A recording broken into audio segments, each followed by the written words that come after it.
بالله من الشيطان الرجيم. بسم الله الرحمن الرحيم. تبارك الذي نزل الفرقان على عبده ليكون للعالمين نذيرا.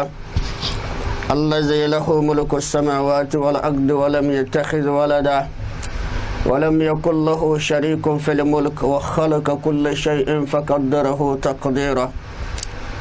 هو الذي أرسل رسوله بالهدى ودين الحق ليظهره على الدين كله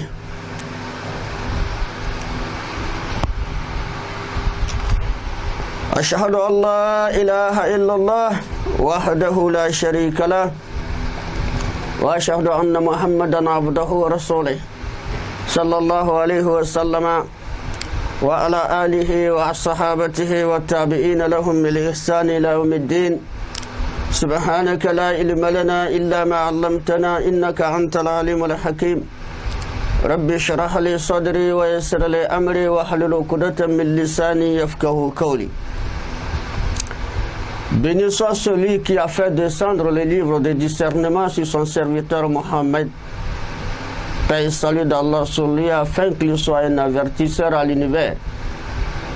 Allah est le Tout-Puissant, en lui appartient la royauté des cieux et de la terre. Il ne s'est point attribué d'enfant, il n'a pas d'associé à la royauté et il a créé toutes choses en lui donnant ses justes proportions. De par sa grâce, sa miséricorde, il a envoyé son serviteur, son messager Mohammed, avec la guidée une religion de vérité pour la placer au-dessus de toute autre religion. J'atteste qu'il n'y a point de divinité qu'Allah, l'unique Seigneur. Il n'a pas d'associé et atteste que Mohammed est son serviteur, son messager. Que la paix, le salut d'Allah soit sur lui, sa famille, ses compagnons. Et tous ceux qui le suivirent, ils le suivront jusqu'au jour des comptes final. Chers fidèles auditeurs et auditrices de la radio Courtoisie,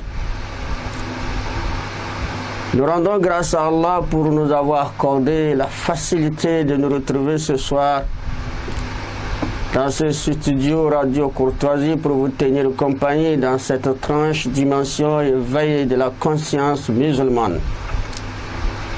Tout en vous remerciant pour votre fidélité d'écoute et présenter notre excuse pour notre absence durant quelque temps. Et cela nous a aussi beaucoup marqué, compte tenu de certains nombre d'occupations. Mais aujourd'hui, la louange à Allah, nous sommes là, nous sommes ensemble pour, dans cette émission, vous parler d'un thème, d'un sujet important. Et le thème retenu pour votre attention ce soir porte sur le mauvais usage du temps et la joie négative. Le mauvais usage du temps et la joie négative, en réalité, Allah nous a créé, il nous a donné chacun de nous, il nous a fixé à chacun de nous des périodes bien déterminées.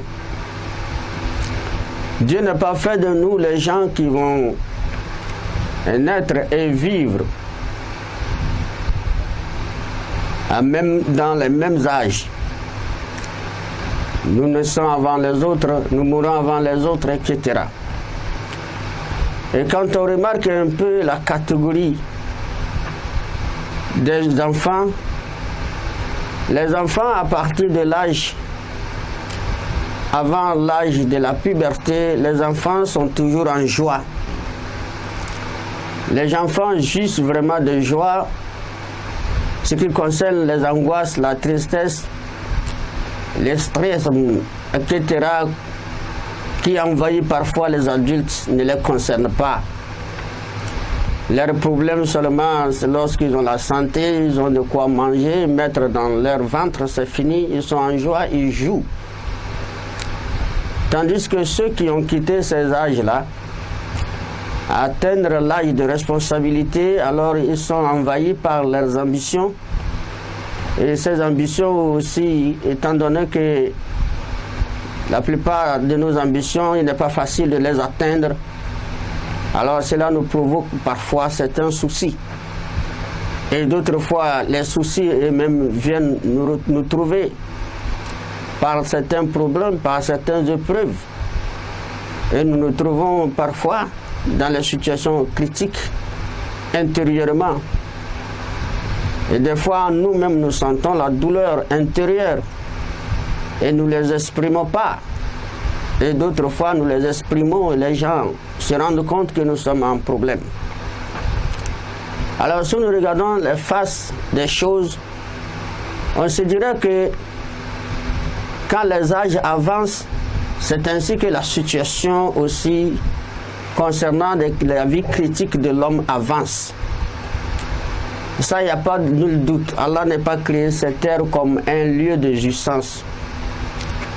Et nous comprendrons aussi que parmi nous, Allah nous a créé et nous a donné des choses très précieuses.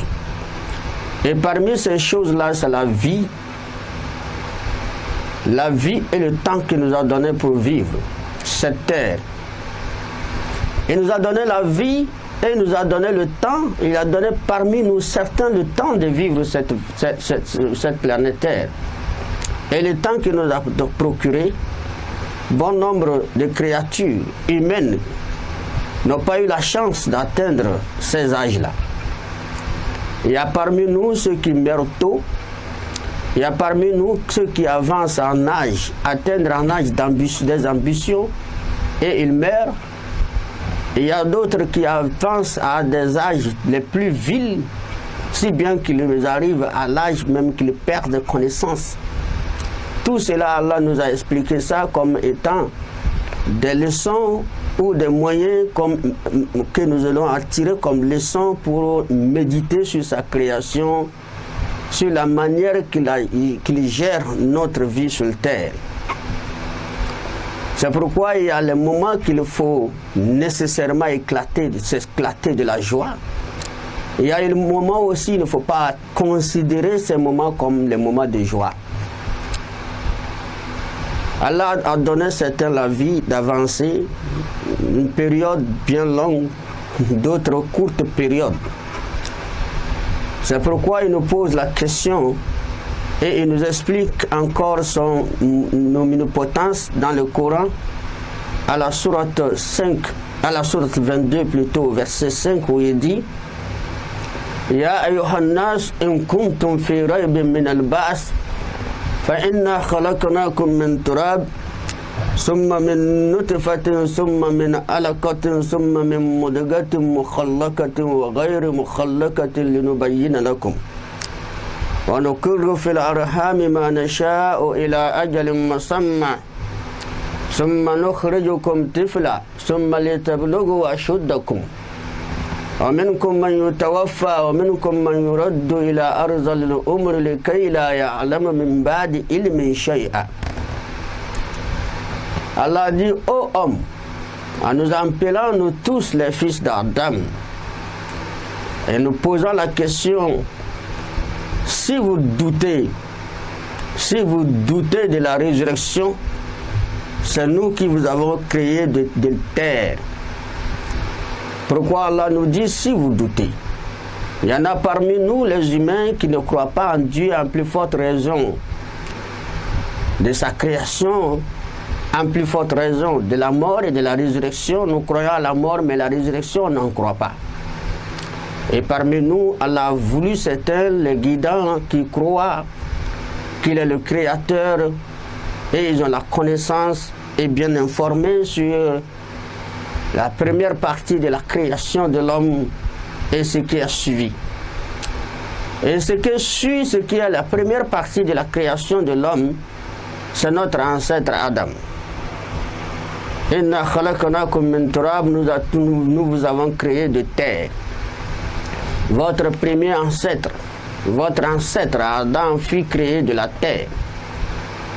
Alors s'il est créé de la terre, Allah lui a créé une épouse pour vivre ensemble et procréer. La procréation doit être autrement.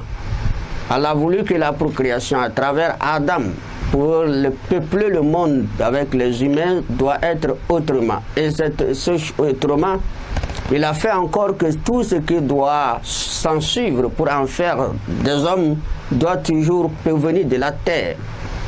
Et c'est sur ce plan, il dit Summa nutfa, summa nutfatin, summa min alakatin, summa min nutfatin, summa min alakatin, summa min mudgatin, mukhallakatin wa ghayri mukhallakatin, linubayyina lakum. Et dit ce qui doit s'en suivre après la terre, qui était formée directement, qui est Adam, et l'âme l'a été soufflée, c'est le spermatozoïde. L'homme et la femme doivent se coupler, et moi, le créateur, j'ai créé quelque chose qui est le sperme, et je dois faire de cette spermatozoïde un moyen de vous créer, vous les humains, et c'est ce que vous êtes. Vous êtes créés de la terre et le sperme. Et de ce spermatozoïde, puisse nous le transformer en adhérence.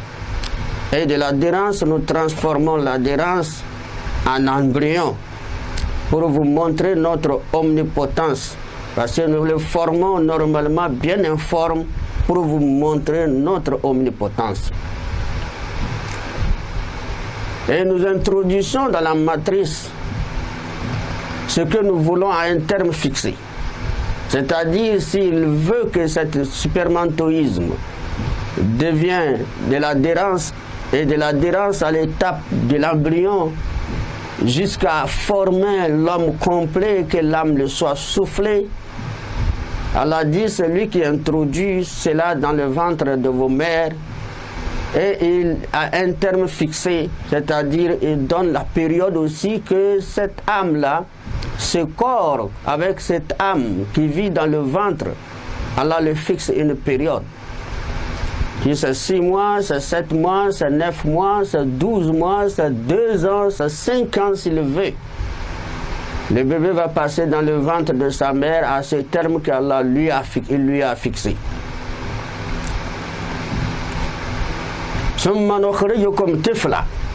Mais après cela, vous n'allez pas sortir, quel que soit le temps que vous allez prendre dans le ventre de votre mère, vous allez sortir en état de bébé. Vous n'allez pas sortir avec de gros seins, vous n'allez pas sortir avec des barbes comme des adultes, vous allez sortir en état de bébé.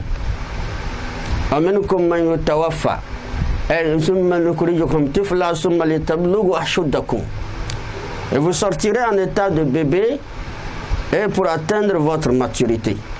S'il le veut, vous atteignez votre maturité, mais il y en a certains parmi vous qui meurent tôt. Il y en a certains parmi vous qui meurent tôt, tandis que d'autres avancent à l'âge le plus vil, d'autres atteignent à des âges les plus vils, si bien qu'ils ne savent plus rien de ce qu'ils savaient auparavant. C'est pourquoi on trouve, il y a ceux qui, dès la naissance, appellent l'enfant rumeur. Le même jour, l'enfant meurt. 3 jours après, on dit le bébé est mort. 1 an, on dit l'enfant est mort. 5 ans, on dit il est mort. 8 ans, 9 ans, 10 ans, 18 ans, on dit il est mort. Certains d'entre vous meurent très tôt et meurent jeunes. Tandis que ceux qui Allah a voulu qu'ils avancent en âge, ils peuvent atteindre l'âge le plus vil. Et lorsqu'ils atteignent ces âges-là, de 4e âge, comme le disent les gens, alors il perd de nouveau la raison. L'intelligence qu'il avait, cela restreint, Allah restreint son intelligence, sa faculté de raisonnement, il ne raisonne plus. Si bien qu'ils ne savent plus de rien ce qu'ils connaissaient auparavant. S'ils étaient intellectuels, alors ils perdent tout. Il atteint un âge vraiment qui n'est plus, il redevient comme un bébé. Ça, c'est la volonté et la puissance d'Allah. Alors si nous observons tout cela, cela nécessite la méditation. La méditation en est que nous observons les gens naissent, n'atteignons pas notre âge, ils meurent. Ils meurent très tôt, tandis que nous, Dieu nous a donné, il nous a progressé l'âge, nous avançons. Et quand nous avançons, alors, quels sont les actes que nous posons? Nous sommes souvent tellement fiers du fait que nous avançons en âge et nous ne tenons pas compte du temps, de la période qu'Allah nous a donné de vivre, les actes qu'il faut poser en ces périodes-là. Si nous allons vivre 40 ans, si nous allons vivre 45, 50 ans, 60 ans, 70 ans, ce qui doit nous intéresser, nous préoccuper, de par les années qui nous entourent, de par des années que nous avançons, nous devons quand même nous poser la question de savoir, aujourd'hui, j'ai 55 ans, 60 ans, j'ai 70 ans. Alors, au cours de cette année qui a écoulé, je viens de brûler une année encore plus. Au cours de cette année écoulée, quelle a été ma relation avec ma famille? Bonne ou mauvaise? Quelle a été ma relation avec mes collègues du travail? Bonne ou mauvaise? Si c'est un élève, un étudiant, quelle a été ma relation avec mes collègues de l'école, de l'université? Si le commerçant, quelle a été ma relation avec mes collègues dans le commerce, dans le service, etc., etc. Et en conclusion, durant cette année qui est brûlée, quelle a été la relation que j'ai entretenue avec Dieu, le Créateur qui m'a créé?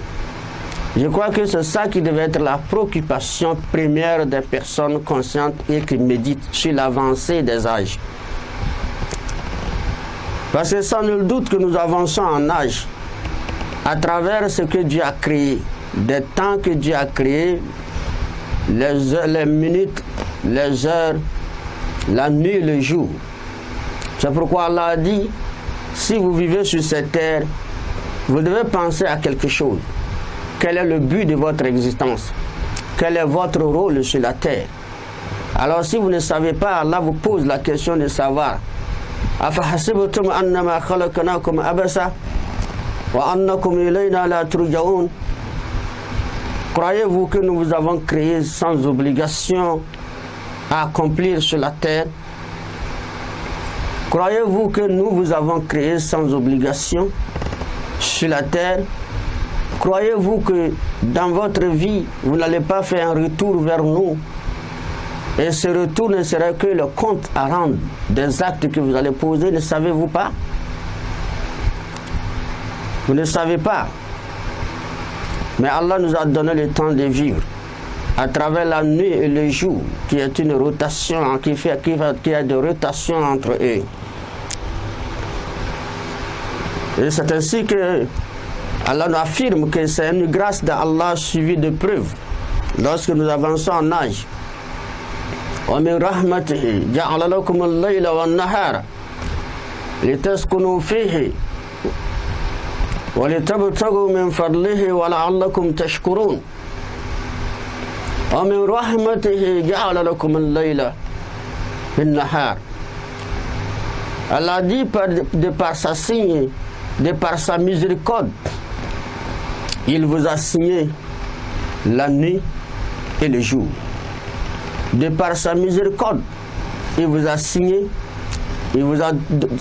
la nuit et le jour. Pour que vous vous reposez la nuit. La nuit est faite pour que ça soit calme. C'est pourquoi Allah couvre la nuit de l'obscurité. Et cela ne vous permet pas de circuler comme vous circulez dans la journée. Et dans la journée, il fait apparaître le soleil qui vous éclaire et vous facilite les transactions, les déplacements, les activités.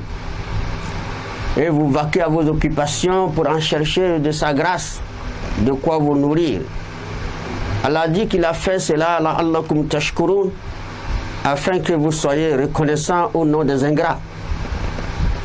Afin que vous soyez reconnaissants au nom des ingrats.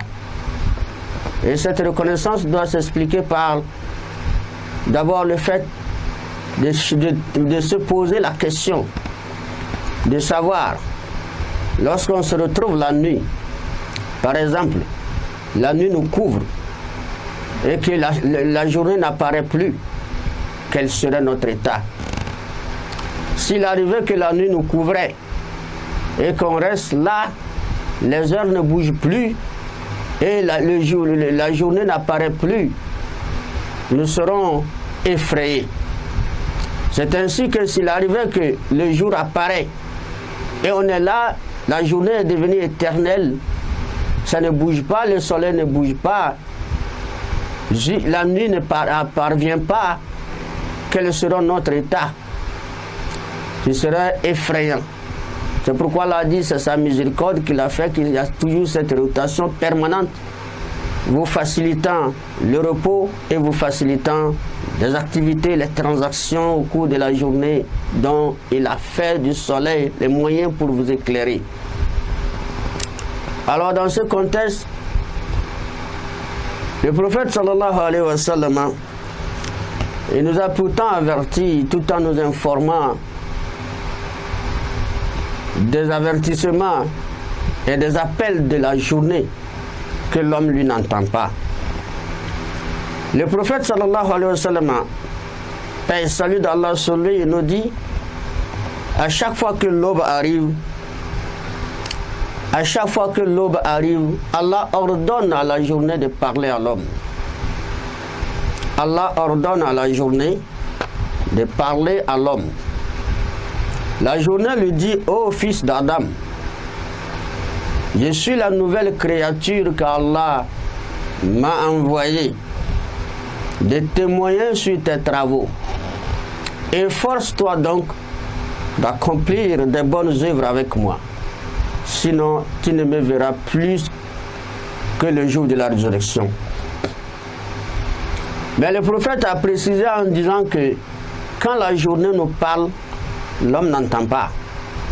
Que tu sois en état de sommeil, tu n'étais pas encore réveillé, que tu sois en état d'éveil, déjà réveillé, alors la journée, elle autre va te parler. Que tu entends ou que tu n'entends pas, il est venu pour jouer son rôle. Et après son départ, il ne revient plus jamais. Comme la journée t'affirme que tu ne me verras plus que le jour de la résurrection. C'est-à-dire, nous sommes aujourd'hui samedi. Et la journée de samedi, à partir de l'apparition de l'aube d'aujourd'hui, samedi, ce samedi nous a parlé. Nous tous les enfants d'Adam, tous les humains. Le sommet, cette journée de samedi nous a parlé. Il nous a appelé. Il nous a dit au fils d'Adam, ô fils d'Adam, je suis la nouvelle créature, parce que c'est Allah qui leur ordonne de parler. Il ne parle pas sur son propre chef. C'est Allah qui leur ordonne de parler en te disant, ô fils d'Adam, je suis la nouvelle créature qu'Allah a envoyée pour témoigner de tes œuvres. Quelles sont les œuvres qu'il veut témoigner? Ce qui sort de ta bouche avec les gens, ce que tu penses avec les gens, les actes que tu poses avec les gens, les actes que tu poses vis-à-vis de ton Créateur au cours de cette journée de samedi. Alors cette journée de samedi enregistre. Et lorsqu'il enregistre jusqu'au terme, à son terme fixé, jusqu'à la tombée du soir, lorsque la journée prend fin, sa période prend fin, alors la journée de samedi d'aujourd'hui va se retirer.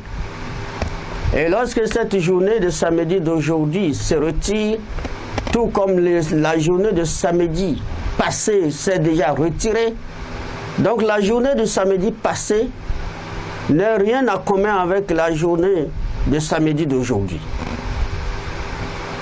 N'ont rien en commun et ne se ressemblent même pas. Ce qu'ils ont en commun, c'est le nom. Ils portent tous samedi. Nous avons vécu les samedis depuis notre naissance et nous continuons par vivre les samedis s'il y a encore la vie qui prolonge. Et si nous aurons encore la vie, samedi prochain, nous serons encore un autre samedi qui ne se ressemblera pas à ce samedi d'aujourd'hui. La preuve en est, que chacun de nous a vécu un samedi qui est le passé, le samedi passé. Ça fait de cela une semaine.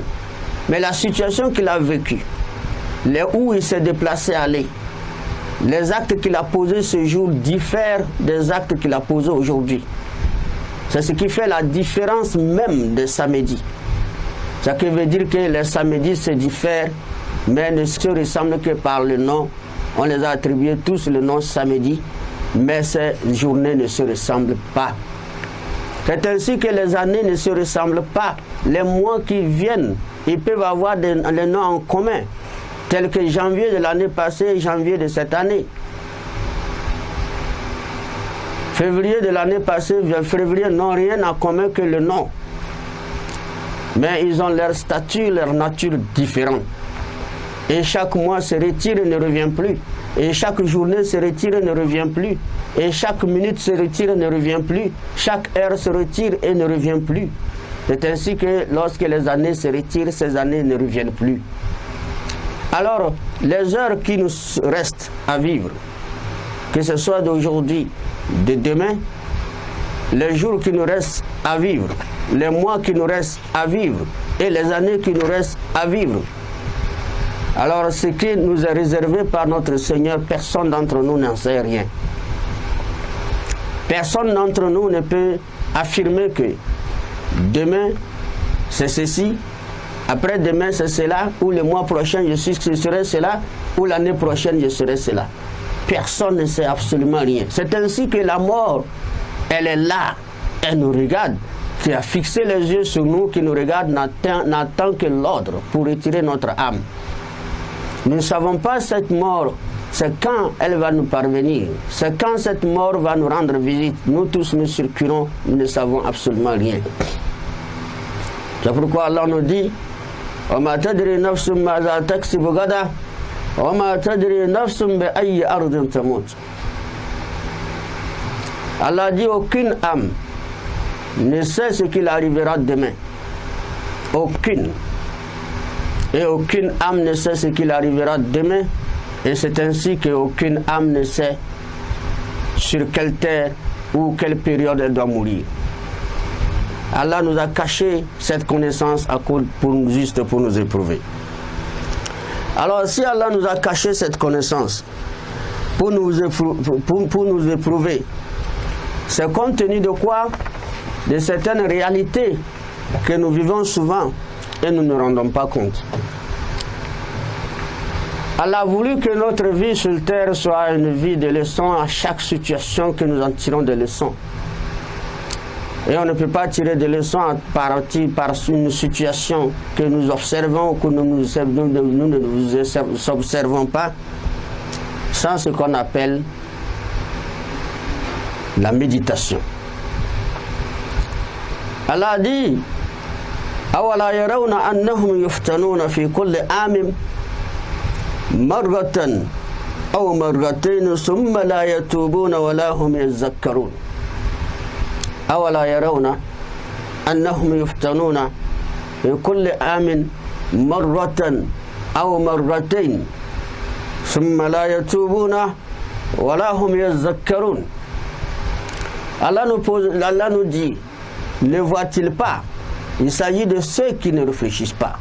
Il s'agit de ceux qui ne méditent pas. Il s'agit de ceux qui ne tirent des leçons ne tirent aucune leçon sur aucune situation. Aucune situation ne leur sert de leçon. Voilà. Allah dit, ne voit-il pas que nous vous éprouvons? Ne voyez-vous pas que nous vous éprouverons, que nous vous éprouvons au cours d'une année, une ou deux fois? Vous n'observez pas ça? Nous vous éprouvons au cours d'une année, au moins une ou deux fois, au cours d'une année, Allah va nous éprouver. Pourtant, ce n'est même pas une ou deux fois, c'est plusieurs fois qu'il nous éprouve. Mais lui, il a dit seulement une ou deux. Mais tandis que les épreuves que nous vivons, même par mois, ça dépasse une ou deux fois. Quelles sont ces épreuves? C'est le déroulement de notre vie et notre fin. Dont la première est le déroulement de notre vie et notre fin. Allah, en ce qui concerne notre fin, le preuve n'est pas directe. Et d'autres fois, si c'est même le problème physique, le preuve n'est pas directe. Allah peut nous éprouver à travers une tierce personne, de la famille ou du voisinage, par la mort. Allah dit, vous éprouve une fois. Qui d'entre nous a vécu durant toute l'année et qu'il n'y a pas eu de mort dans son quartier, dans son voisinage ou dans sa famille? Une ou deux fois. Et qu'il a assisté aux obsèques. Il a assisté également à l'enterrement. Et il a assisté aux invocations en faveur du mort. Qui d'entre nous peut affirmer que j'ai vécu durant toute cette année, je n'ai pas entendu quelqu'un mort, ni dans ma ville, ni dans mon quartier, ni dans mon voisinage, ni dans ma famille. Chaque jour, nous assistons à ce phénomène et nous participons à l'enterrement, aux obsèques. Mais Allah dit, si ne voit-il pas que nous les éprouvons une ou deux fois au cours d'une année, mais malgré les épreuves, malgré ce qu'ils voient qui est indirect à eux, dont nous touchons une personne, et pour attirer leur attention pour que ce phénomène, cette situation qui a touché celui-là qui est couché là, comme cadavre, ça pourrait être moi, ou d'ici demain, ça pourrait être mon tour, pour se repentir. Mais malgré ça, ils ne se repentent pas. Voilà, ils ne se souviennent même pas après l'événement, c'est fini. Après l'enterrement, ils se retirent, c'est comme rien ne s'est passé. Même quand on enterre un animal, on sait que c'est une âme que Dieu a ôtée et qu'on a enterrée. Nous devons quand même se dire que cet animal était important quand même pour son propriétaire. On doit quand même penser à ça, même 3 jours après. Mais voilà, ils ne se repentent pas des mauvais actes qu'ils posent. Et c'est ainsi qu'ils ne réfléchissent pas, ils ne pensent plus.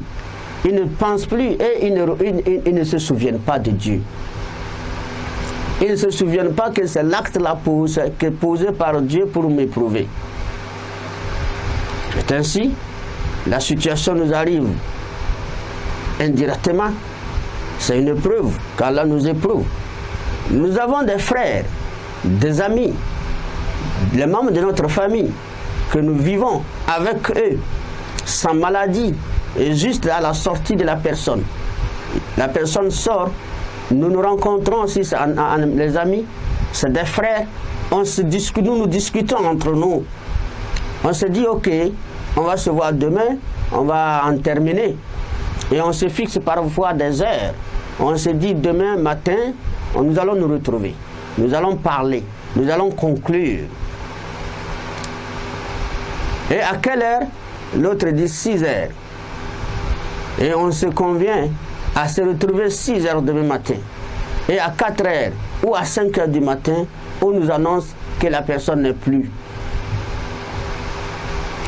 C'est une preuve indirecte. C'est lui que le phénomène a touché, la mort a touché. Mais Allah voudra que nous tirons des leçons de cette situation pour se dire que ça pourrait être nous,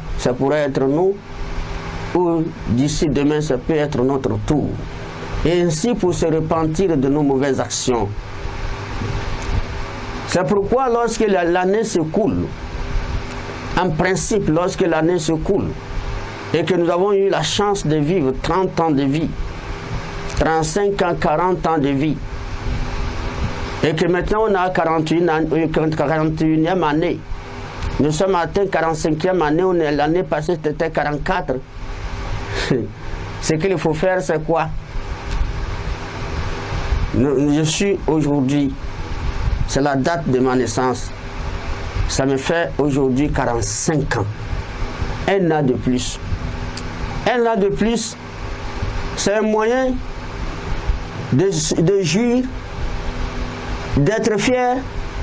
Non, je crois que toute personne qui médite la réalité des choses et de ce monde ne devait pas se réjouir, ne dira jamais qu'un an de plus, je suis heureux. Je suis satisfait. D'abord, il me reste combien de temps à vivre, je ne sais rien. Allah m'a déjà dit ça dans le Coran. Aucune âme ne sait quel jour, quelle date ou quelle terre elle mourra, ni ce qui peut l'arriver demain. Maintenant, je me réjouis de quoi? J'allume des bougies pour souffler. Pour souffler, pourquoi? J'organise la fête dans quel contexte, dans quelle situation? Est-ce que ça là, il peut manifester une joie?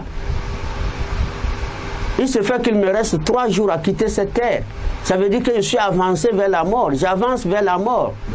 Et la mort vient à grands pas pour me rencontrer. Et moi, j'accueille cette année avec joie, avec fête. Pourtant, j'avance vers la mort. Quand nos âges s'augmentent, nous avançons progressivement vers la mort. Donc, ce qu'il convenait de faire, si j'ai eu 45e année cette année, 50e année, 60e année, au lieu de me réjouir, parce que j'avance vers la mort aussi, qui s'approche de moi à grands pas, je devais plutôt regarder au cours de cette année que j'ai passée, au cours de cette année, quelles ont été mes relations avec les gens, ma famille. Si c'est un homme, ma femme, mes enfants. Si c'est une femme, mon mari, mes enfants. Mes frères, mes soeurs, mes tantes, mes oncles. Quelle a été la relation que j'ai passée avec eux, bon ou mauvais. Alors si c'est mauvais, Allah veut que nous nous repentons et corriger nos actes parce que nous nous sommes offensés. Parce que je ne sais pas où, quand la mort va me surprendre. J'avance vers lui. C'est moi qui avance vers lui avec mes âges. Allah m'a fixé une période. Il m'a fixé un temps déterminé sur la terre. Et le temps, je ne sais rien. C'est 40 ans je vais faire, je ne sais pas. J'avance vers 40 ans. J'avance vers 45 ans. Si c'est 50 ans, je vais taper sur la terre, je ne sais pas. Cette année, j'ai 49 ans. Peut-être qu'il me reste 1 an, je ne sais pas. Les 1 an à venir, peut-être je ne vais plus fêter mon anniversaire. Je vais mourir. Alors ma relation, il faut les corriger. Il faut les arranger. Parce qu'on a, après cette mort, après cette vie, nous quittons cette vie, nous nous retrouvons encore dans une autre nouvelle vie, qui est l'au-delà. Et c'est les actes que nous posons, de bonnes relations avec nous, de bonnes relations avec Dieu, qui seront un moyen de sauvetage pour nous. Et c'est les mauvaises actions que nous posons, de mauvaises relations avec nous, nous et les autres, ainsi que les mauvaises relations que nous avons avec notre Seigneur, qui seront des conséquences néfastes envers nous. C'est pourquoi nous parlons de ce qu'on appelle le mauvais usage du temps, le mauvais usage du temps et la joie négative. Nous faisons mauvais usage de notre temps sur la terre et nous éclatons une joie négative qui n'a pas de sens.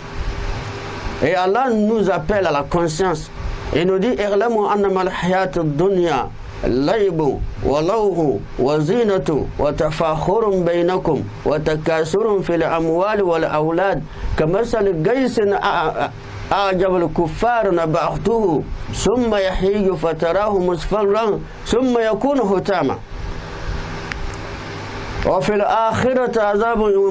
الآخرة عذاب شديد ومغفرة من الله ورضوان وما الحياة الدنيا إلا متاع الغرور. Allah dit sachez sachez que la vie présente n'est que jeu. La vie présente, la vie que vous menez actuellement jusqu'à sa fin n'est qu'un lieu de jeu, d'amusement, vaine parure. Une course à l'orgueil entre vous. Une course à l'orgueil entre vous et une rivalité dans l'acquisition des richesses et des enfants. C'est tout ce que vous vous réservez comme ambition. L'orgueil. Je suis plus meilleur que l'autre. Moi j'ai étudié, j'ai plus de diplômes que lui. Moi je connais plus de travail que lui. Moi je suis plus technicien que lui. Moi je suis plus âgé que lui. Moi je suis pas un enfant moi. Je suis plus intelligent que lui. C'est une course à l'orgueil entre vous et une rivalité dans l'acquisition des richesses et des enfants. Moi j'ai beaucoup d'enfants. Moi je suis pas un enfant. Moi j'ai 8 enfants maintenant, je suis pas un homme qu'il faut s'amuser. Mon fils a obtenu son doctorat, c'est ça qui nous intéresse. Wallahu wazidatun wa tafakhurun bainakum wa takasurun fil amwali wal aulad. Mais Allah nous dit que cette vie dont l'orgueil vous anime, vous faites des courses à l'orgueil entre vous et de rivalité entre vous, cette vie est pareille à une pluie.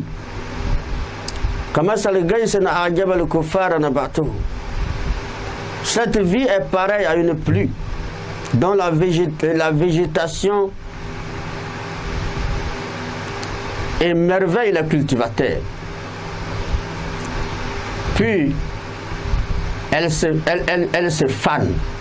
La végétation émerveille les cultivateurs de par leur verdure.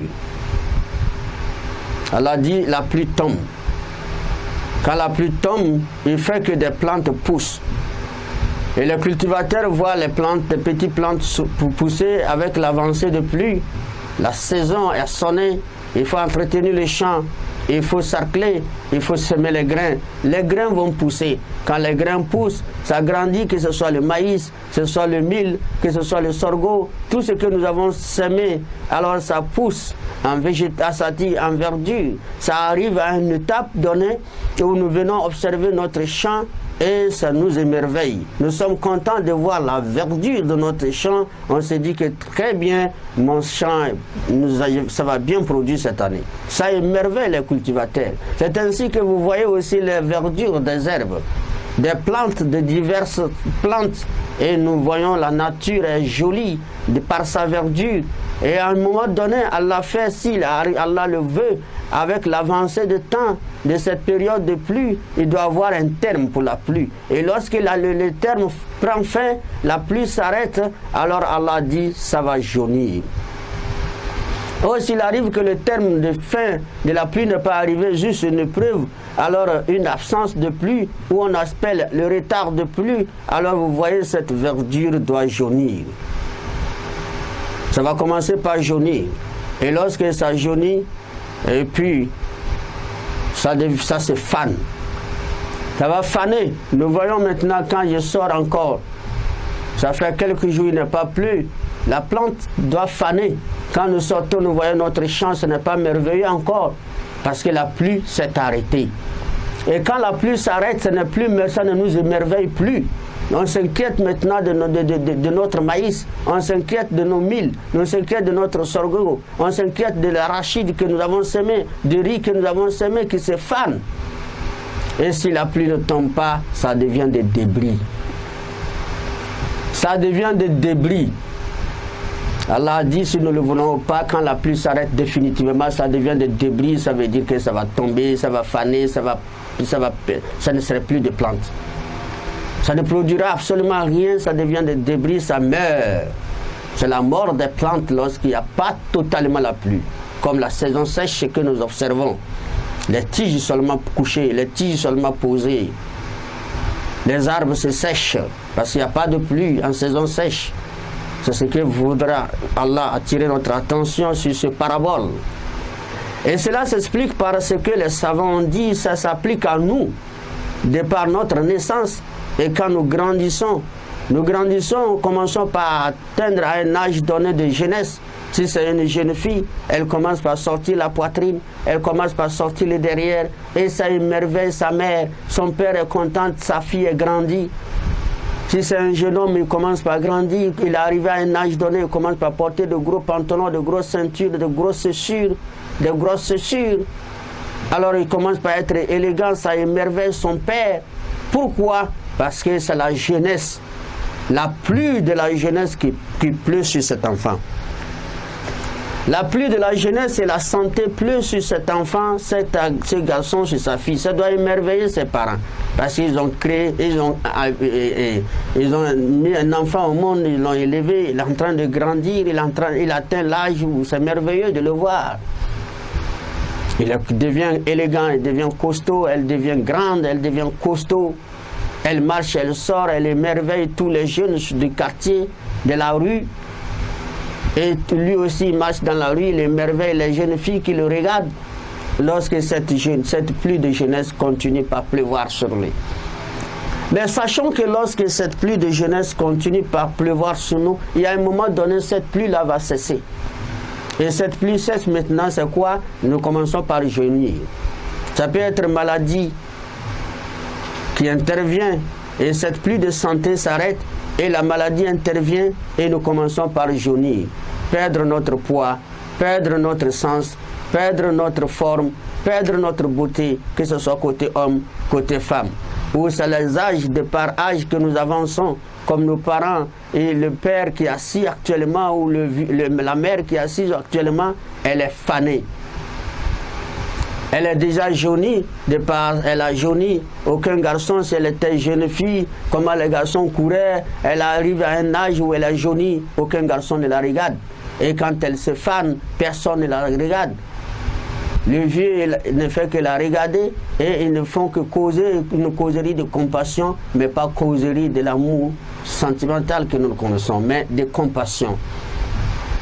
Et après, elle devient des débris. Après, maintenant, la vieille meurt, ou le père meurt. Et c'est ainsi que nous qui sommes encore jeunes, avec notre âge de 30 ans, de 35 ans, et dans la pluie de jeunesse, la pluie de santé pleut sur nous, nous devons réfléchir beaucoup et savoir comment gérer notre vie.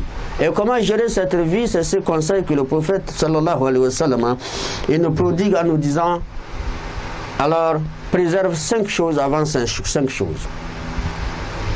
Préserve 5 choses avant 5 choses. Ta jeunesse avant ta vieillesse. Ta santé avant ta maladie.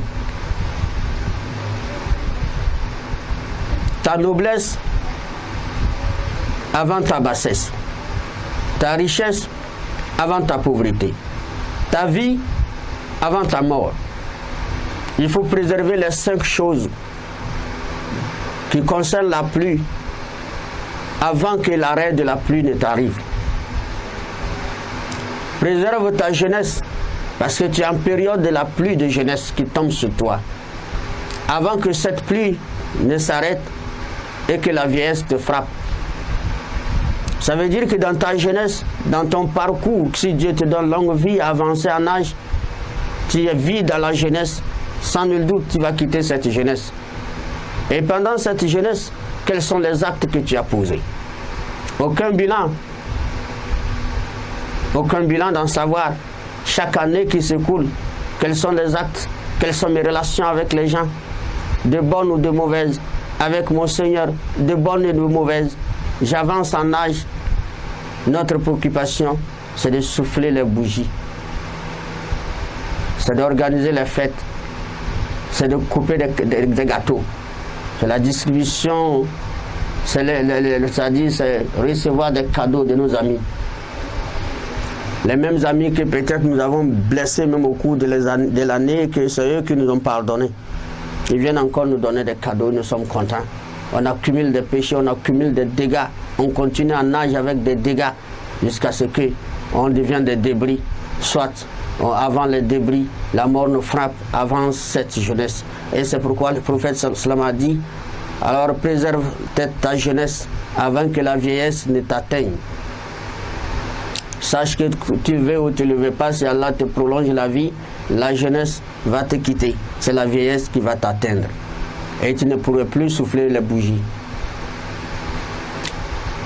Et c'est ainsi que même si tu souffles les bougies, alors ces actes-là que tu poses comme fête de ton anniversaire, parce que tu as 80 ans, ça n'a pas de sens.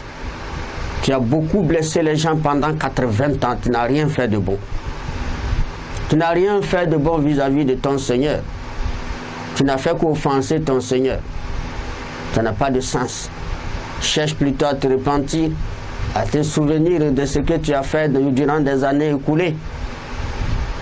Et demander pardon à tous ceux que tu as avancés avant que la mort ne te frappe. C'est pourquoi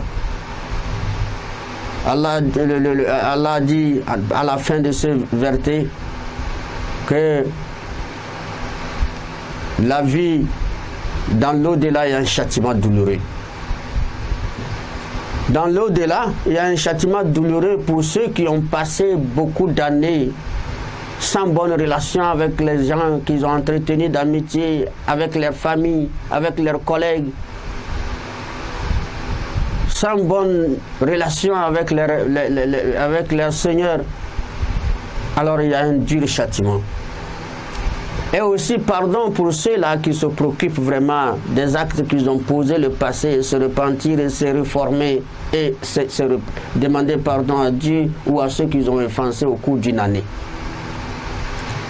Qui ne se préoccupent pas d'affaires de bougies, d'anniversaires, c'est pas ça leur problème. Ce qui les intéresse, c'est d'être pardonnés par les gens qu'ils ont offensés. D'être pardonnés par leur Seigneur, dans le silence. J'ai fait 35 ans. Mais avec une tristesse, je me dis, il se fait que l'année prochaine ne me trouvera pas en vie. Ce n'est pas une affaire de joie lorsqu'on avance, les âges avancent. Et c'est ainsi que le prophète a ajouté et dit, ta santé avant ta maladie. Quand tu étais en bonne santé, dans la famille, comment tu te comportes.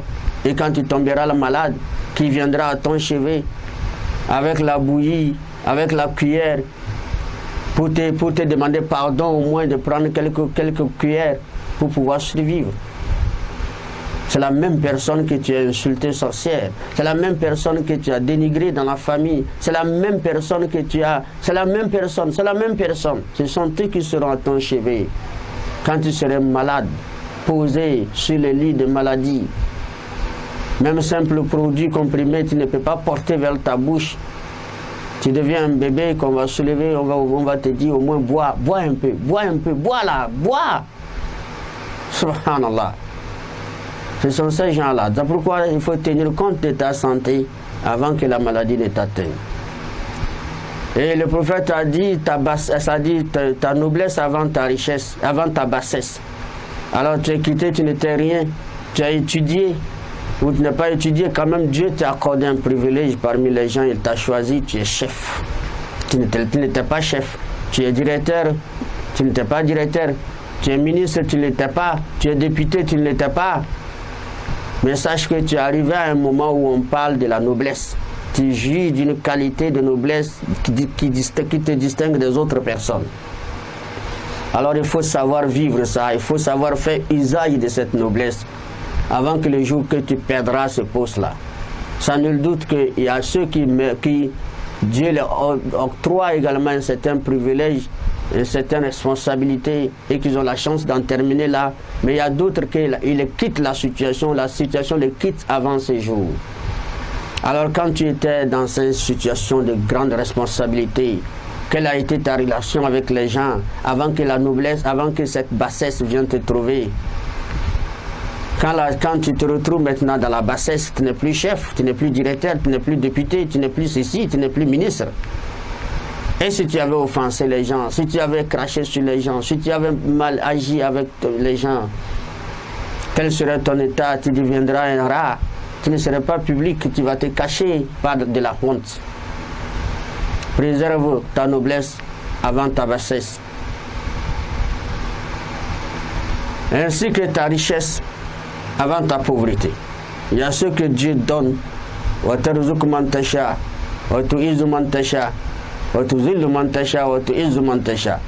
y a ce que Dieu donne et il les laisse continuer avec son don. Il y a ce que Dieu donne et il arrache son don. Il y a ce que Dieu donne juste d'une richesse, le bris on le voit, mais à un moment donné on le voit, il n'a plus rien du tout. Alors sache que tu ne sais pas si tu es inscrit parmi ces gens qu'Allah donne et qu'il pourra retirer un jour. Alors sache comment entretenir ta relation avec tes employés, parce que toute personne, lorsqu'on dit elle est riche, sans nul doute qu'elle est entourée d'une famille, elle est entourée des employés, ceux qui travaillent à son service, parce que c'est ça la croissance économique. Il faut travailler continuellement, que divers travail, chacun a le travail qu'il exerce pour avancer.